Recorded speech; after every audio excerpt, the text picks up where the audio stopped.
राधे राधे। आज मैं आप लोगों के सामने काफ़ी दिनों से प्रस्तुत हो रही हूँ और आज मैं ये देख रही हूँ कि चारों तरफ धर्म के नाम पर, नैतिकता के नाम पर बहुत कुछ हो गया है इन 20-25 दिनों के अंदर। जहाँ देखो लोग एक दूसरे के ऊपर ताने लगा रहे हैं। अब श्याम बाबा के कीर्तनों को ही देख लो। श्याम बाबा के जो कलाकार हैं वो एक दूसरे के ऊपर ही ताने लगा रहे हैं, एक दूसरे के ऊपर इल्ज़ाम लगा रहे हैं। तो वो क्या भक्ति हमें सिखाएंगे, तो वो क्या हमें भजन सिखाएंगे। आज मैं देख रही थी कि श्याम बाबा के ऊपर ही लोगों ने भ्रमित कर रहे हैं लोगों को। किसी को श्याम बाबा की भक्ति के विषय में तो पता नहीं है कि श्याम बाबा है कौन, और तरह तरीके के लेख लिख लिख कर बाबा के नाम को भी उछाल रहे हैं। आज मेरा मन कर रहा है कि मैं आप सबको श्याम बाबा के नाम से अवतरित कराऊं कि बाबा का अवतरण कैसे हुआ, श्याम बाबा है कौन। श्याम बाबा पांडव के वंशज हैं और बबरीक के पुत्र हैं, भीम के पौत्र हैं। बाबा ने जो बबरीक ने जो भक्ति करी, तपस्या करी, वो सती और शिवजी और सती के संरक्षण में रहकर भक्ति करी। बाबा ने बबरीक थे वो बचपन से ही, जन्म से ही इतने शक्तिशाली थे, इतने बलशाली थे, इतने दयावान थे कि उनके अंदर दयालुता कुट कुट कर भरी हुई थी और वो अपने माता पिता की बहुत सेवा किया करते थे। एक बार जब महाभारत का युद्ध हुआ तब बबरीक ने अपनी माता से कहा कि हे माता, अब मेरे को भी युद्ध देखने का मन हो रहा है। तो माता ने कहा तू जा तो रहा है लेकिन तुझे हारे का सहारा बनना है। तो उस बबरीक ने शिव और पार्वती की इतनी पूजा करी थी, इतनी स्तुति करी थी कि शिव और पार्वती ने खुश होकर उनको 4 बाण दिए थे, 3 बाण, कि जाओ जब भी हारे का सहारा कोई बनेगा तुम उसका सहारा बनना और उसको जिताना, उसके लाठी का सहारा बनना। और तो फिर वो जब महाभारत के युद्ध में जा रहे थे, जब कृष्ण को पता चला, भगवान कृष्ण को, कि बबरीक आ रहे हैं, तो भगवान कृष्ण ने सोचा कि अगर बबरीक युद्ध भूमि तक पहुंच गया तो ये पांडवों का साथ नहीं देगा, कौरवों का साथ देगा, और कौरव मेरे को भी नहीं हरा सकते क्योंकि इसको वरदान मिला हुआ है शिव और शक्ति से। फिर भगवान कृष्ण ने युद्ध भूमि से ही बहुत पहले बबरीक जी को रोक दिया कि हे बबरीक, तुम कहाँ जा रहे हो, और ब्राह्मण के रूप में वेश धारण करके भगवान बबरीक ने कहा कि हे ब्राह्मण, मैं महाभारत के युद्ध में जा रहा हूँ और हारे का सहारा बनूंगा। भगवान कृष्ण ने कहा कि ऐसा तुम्हारे पास क्या चीज़ है जो तुम महाभारत के युद्ध में जा रहे हो। तब बबरीक ने कहा कि हे ब्राह्मण, मेरे पास 3 बाण ऐसे हैं कि जो हार रहा होगा मैं उसको जिताऊंगा और उसका सहारा बनूंगा, क्योंकि मुझको ये वरदान शिव और शक्ति ने दिया है। मेरी तपस्या से प्रेरित होकर मुझे एक आशीर्वाद दिया है। तो भगवान कृष्ण ने कहा, माया में डाला भगवान कृष्ण ने और कहा कि हे बबरीक, अगर तुम्हारे अंदर इतनी शक्ति है तो मेरे पैर के नीचे ये 3 पत्ते हैं पीपल के, पहले तुम इनको छेद के दिखाओ, तब मैं मानूंगा कि तुम्हारे अंदर शक्ति है या भक्ति है या भगवान का आशीर्वाद है। तब बबरीक ने अपने 3 बाण भगवान के चरणों के नीचे 3 पत्तों के ऊपर चला दिया और 3 पत्तों को किलत कर दिया, छेदित कर दिया। तब बबरीक कहा कि हे ब्राह्मण, तुम कोई साधारण ब्राह्मण नहीं हो, तुमने मेरे से मेरी सारी शक्ति ले ली।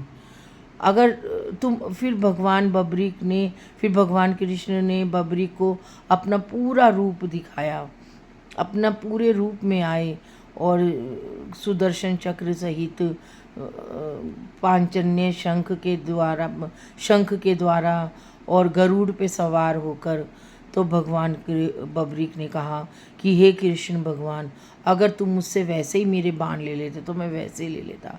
अब जब तुमने मेरी शक्ति ले ली तो मैं अपना ये शीश भी तुम्हारे चरणों में अर्पण कर देता हूँ। और बबरीक ने अपना शीश भी भगवान श्री कृष्ण के चरणों में अर्पित कर दिया, संवेदित कर दिया। तब भगवान कृष्ण ने कहा कि हे बबरीक, तुमने ये क्या किया, अपना शीश ही मुझे दान में कर दिया। तब बबरीक ने कहा कि भगवान, जब तुमने मेरी शक्ति ले ली तो अब मैं क्या करूँगा, मैं तो हारे का सहारा बनने महाभारत युद्ध देखने जा रहा था, आपने मेरी मनोकामना भी पूरी नहीं करी। तब भगवान कृष्ण ने कहा कि अब कलयुग आएगा तो तुम मेरे ही स्वरूप में पूजे जाओगे। और भगवान कृष्ण पूरे के पूरे बबरीक के शीश में समा गए, शक्ति सहित, राधा रानी के सहित। तो भगवान श्री कृष्ण की जो शक्ति है, राधा रानी की जो शक्ति है, वो भगवान बबरीक श्याम बाबा के आँखों में है, श्याम बाबा के नेत्रों में है। तभी तो हम जब दर्शन करने जाते हैं खाटू में तो भगवान के नैनों में ही हम डूब जाते हैं, और ऐसे डूबते हैं कि डूबते ही चले जाते हैं। फिर बबरीक ने कहा कि हे भगवान, मेरे को तो महाभारत का युद्ध देखना था। फिर भगवान श्री कृष्ण बबरीक को ले जाकर एक पेड़ के ऊपर रख देते हैं और बबरीक पूरा युद्ध देखता है। और जब युद्ध आता है तो पांडव खुश होते हैं कि हाय, हमने युद्ध जीता। तब भगवान ने कहा कि बबरीक से पूछो कि युद्ध किसने जीता। तब बबरीक ने कहा कि मैंने तो चारों तरफ सुदर्शन चक्र घूमता हुआ देखा और देवी माँ को, काली मैया को लहू पीते हुए देखा। तो यही फिर भगवान श्री कृष्ण ने कहा कि खाटू के में एक तुम्हें कुंड मिलेगा, तो वहाँ पर जब तुम्हारा शीश प्रकट होगा तब वहीं पर ही तुम्हारा खाटू के नाम से तुम जाने जाओगे और पहचाने जाओगे। तब से बाबा का शीश कुंड में मिला और प्राप्त हुआ, और बाबा खाटू धाम के नाम से जाने जाते हैं और खाटू श्याम जी के नाम से पहचाने जाते हैं। लेकिन आजकल कई लोग बाबा की शक्ति को, बाबा की भक्ति को बहुत ही भ्रमित कर रहे हैं, बाबा के नाम को प्रचार बना रहे हैं, बाबा के नाम को व्यापार कर रहे हैं। कलाकार ही जब व्यापारी बन रहे हैं तो वो हमें क्या भजन संध्या सुनाएंगे। जब आयोजक ही बिजनेसमैन बन रहे हैं तो हमें वो क्या भक्ति सिखाएंगे। 50-50 लाख रुपए, 1-1 करोड़ रुपया लग रहा है बाबा के। बाबा कहते हैं कि मुझको कुछ नहीं चाहिए। बाबा का तो ना हाथ है, ना पैर है, ना धड़ है, बाबा का सिर्फ शीश है। क्योंकि आगे आने वाले समय में बाबा का शीश को ही पूजा जाएगा, ना कि 50-50 लाख रुपए, 2-2 करोड़ रुपए लगाकर। जब कलाकार ही लालची होता जा रहा है, जब कलाकार ही बिजनेसमैन होता जा रहा है, आयोजक करता ही बिजनेसमैन होता जा रहा है, तो वो हमें क्या भक्ति सिखाएगा। हम किसी भी कीर्तन में जाते हैं या सत्संग में जाते हैं तो हम किस लिए जाते हैं, भक्ति को प्राप्त करने के लिए ही ना, अपनी मोक्ष की प्राप्ति के लिए ही ना कि किसी वैभव या माया में फंसने के लिए। लेकिन आजकल भागवत जी का भी स्वरूप बदल गया, कीर्तनों का भी स्वरूप बदल गया। आजकल लोग सिर्फ पैसा चाहते हैं।